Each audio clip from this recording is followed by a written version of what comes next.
Just how close are we to Donald Trump declaring martial law, suspending the Constitution, and invoking the Posse Comitatus Act? That's the act that prevents the president from using law enforcement against its own people, against Americans on domestic soil. We don't like that.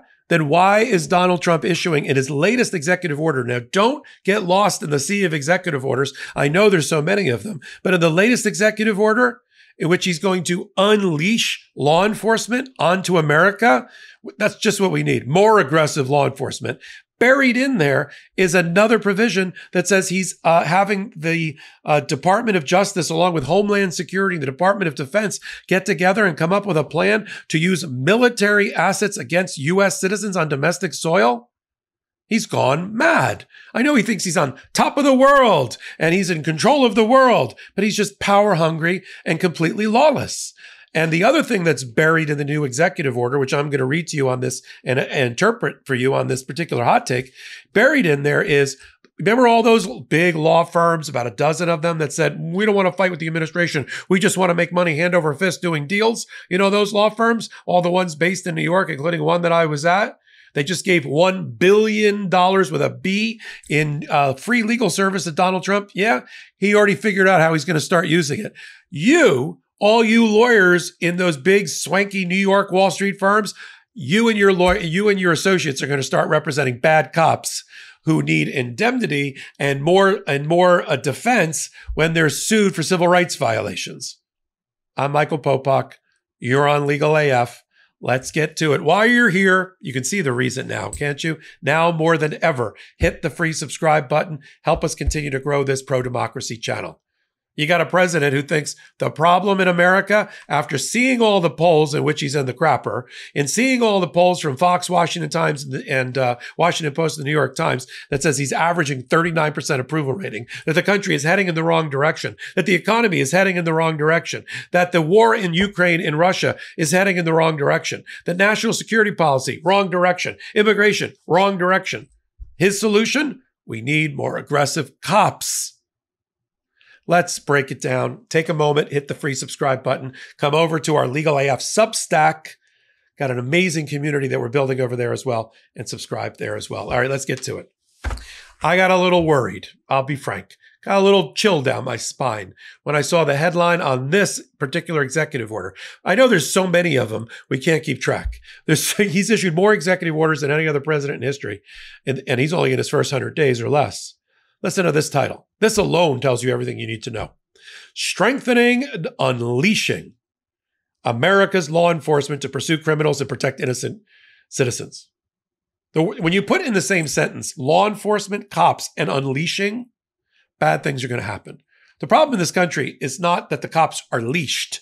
The problem in this country is we don't have enough protections for citizens, including black and brown citizens, in their interactions with law enforcement. More of them die in roadside stops or knocks on the door than white people. And no, it's not because they're criminals. It's because of the lack of standard operating procedures and training in law enforcement. Now, look, I have a background in this. I worked for years representing municipalities in Florida. Part of that was representing cops. Some of that was representing them in civil rights violations when they were sued for false arrest and beatings and the worse. Now, I didn't do much of that. I did the other side. I did more drumming out the bad cops from law enforcement. But cops already have major protections.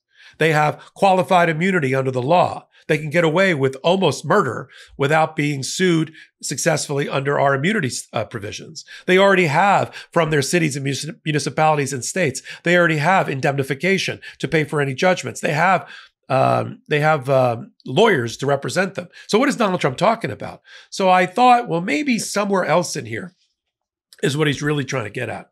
Yeah, he's trying to get at violating the Posse Comitatus Act. He's trying to invoke martial law. It's creeping up to us. It's a creeping martial law. So in case we weren't looking and we didn't notice, boom, it's here. Posse Comitatus Act says, and for good reason, that a commander-in-chief president cannot use the military against our own citizenry, against the people of the United States. It's got to look outward, not inward. Okay. And so in here, in this declaration, in this proclamation, in this executive order, is a statement I'll read to you where it says, I'm authorizing the Department of Justice in consultation with Homeland Security, in consultation with Department of Defense. Oh, that's a brain trust. Pam Bondi, Christy Nome, and Pete Hegseth. Wow. Wow. Collectively, that's a good 100 IQ. And they're going to be in charge of recommending to Donald Trump how military assets, the military, get used against the American citizenry to invoke his policies and to make sure his policies are followed. That's a scary place to be. And that's unconstitutional. The question is how quickly, not if, but when, there's a new lawsuit filed off of this executive order because it's so unconstitutional. Let me read it to you. And you tell me in the chat here, you tell me in comments, whether you think the problem in America right now, 100 days into Donald Trump's administration, is that we have leashed and restrained law enforcement. That's the thing that has to be fixed. Let me read it to you. Safe communities, this is on page 1, rely on the backbone and heroism of a tough and well-equipped police force. Look at the language he's using. The Judge Dredd language. Tough law enforcement. My administration is steadfastly committed to empowering state and local law enforcement to firmly police dangerous criminal behaviors and protect innocent citizens. Last time I looked, the court system and prosecutors make sure that who's innocent and who's not innocent, not law enforcement on the street. But let's continue. When local leaders demonize law enforcement and impose legal and political handcuffs, here we go, handcuffs, tough, look at the vocabulary, that make aggressively enforcing the law impossible, crime thrives and innocent citizens and small business owners suffer. We will establish best practices at the state and local level to unleash high-impact local police forces, protect and defend law enforcement, wrongly accused and abused by state or local officials, and surge resources to officers in need. First of all, federal government won't do any of these things. They've cut funding to everything. They got very few people on the streets to handle any of this. And frankly, law enforcement, between the protections they have from their unions, the protections they have from the qualified immunity that's given to them under the law, the indemnification they're provided by their states and municipalities that they work for, they don't need this. But look at the language. Tough, handcuff, unleash. That's not our problem. I want a leashed police department. Yeah. And I know people, I'll tell a story here. I have a close friend, it's just an anecdote, but I have a close friend. Went to all the right schools, all the right law schools, including Ivy League law schools, had all the right jobs. But when he travels through the South as a 50-year-old plus man who has his background, his education, was a federal worker, worked as a public defender, he wears his driver's license outside his shirt on a lanyard, on a dog tag. And I said to him, why do you do that? Because this is beyond my ken, beyond my understanding. He said, because when I'm traveling through the South to visit family, and I'm stopped for a routine traffic stop, he's a federal public defender, by the way, I don't want to be shot as I'm reaching for my license or my insurance or my registration. I have never thought like that. He thinks like that, and his people in his community think like that all the time. So unleashed law enforcement is scary as a concept to many communities that make up America. Now let's turn to this BS about legal defense of law enforcement officers. They already have legal defense. They already have it all. But buried in there on section 2, it says this mechanism shall include the use of private sector pro bono assistance for such law enforcement officers. Welcome, big law. You decided to throw away your ethics and your values in order to make more money, profit per partner. Well, you and your associates are now going to be representing potentially bad cops who have been sued for civil rights violations, for beatings or worse. That's your billion-dollar tribute extortion that you paid to Donald Trump. Then buried in here, which I think is really the animating force of this executive order, is, listen to this one. Using national security assets for law and order. Sounds harmless. Section 4. Within 90 days, the Attorney General, Secretary of Defense, and Homeland Security shall increase the provisions of excess military and national security assets in local jurisdictions to assist state and local law enforcement. They shall increase military and national security assets and turn them over to local law enforcement.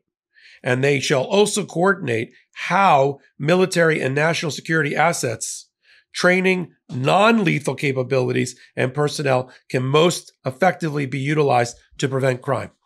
That, ladies and gentlemen, is a direct violation of the Posse Comitatus Act. I present to you another constitutional violation and abuse of power by Donald Trump that will be the subject of a new lawsuit that I will cover here on Legal AF. I think that's why you come here. I was asking somebody or talking to somebody recently about our audience, and they said, listen to this. I'm going to be upfront with you because this is the conversation I had. The person said, well, the type of presentation that you're doing, the type of analysis and commentary, it's not for he used the phrase, not me, the average person, right? It's for a couple of levels up from that. I said, what are you talking about? I said, I don't know what average person means. I can tell you that our audience is fervent. I can tell you that our audience is passionate. I can tell you that our audience is educated, either in schools or on the streets. I can tell you that our audience is a foot soldier to protect democracy and the Constitution. So I don't know what you mean by the average person. I can tell you that we aim to be a cross between a law school class and a TED Talk. But we don't patronize. We don't talk down to our audience. We try to explain to them difficult legal concepts and constitutional jurisprudential concepts the best way I know how. And our audience appreciates that. And we have a fellowship. And we're joined at the hip, and we're shoulder to shoulder to protect democracy as a result. That's how I see our audience. I appreciate you being here. I'm Michael Popok. I curate this channel. I'm the co-founder of Legal AF on the Midas Touch Network. We've got a new Substack. Now's the time. Get in while it's good. Get in while we're at our first 5,000. Can you believe that? I'm going to tell you 6 months from now, we got 100,000. And a year from now, we got 1 million. But get in on the first 5,000 of our Substack on Legal AF Substack. So until my next, whatever my contribution is on Legal AF, I'm Michael Popok reporting.